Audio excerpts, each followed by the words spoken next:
Barbers, for today's video, share ko sa inyo, gumawa ako ng pocket lechon. So, ito yun siya.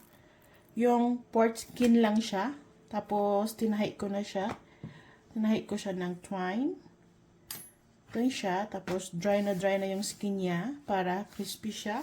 Pagkatapos, ang ilalagay ko sa loob is itong in-slice ko ng pork belly meat. Tapos, meron tayong shrimp. Tapos, ang panglasa naman dito sa pork belly natin na slice, na ipapasok natin siya sa dito, is black pepper, garlic powder, and then black pepper, and then scallion. So, ipapost ko sa comment section ang recipe. Pagkatapos, maglalagay tayo sa loob nito para siyang lechon na talaga.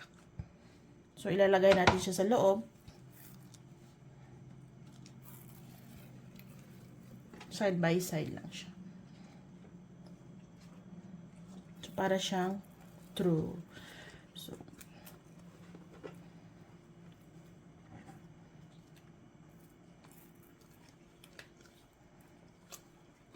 yan siya. Pagkatapos, ilagay natin to.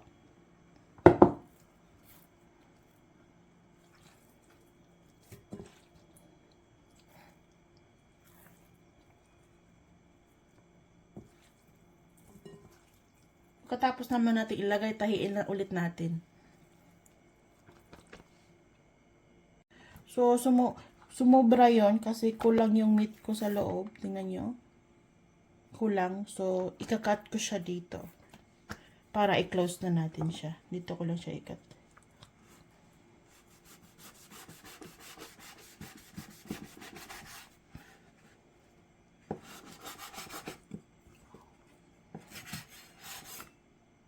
So, tada! So, ito na yung ating ginawa. So, na-close ko na siya. So, bago niyo siya i-bake, be sure yung skin niya is dry. Para super crispy siya.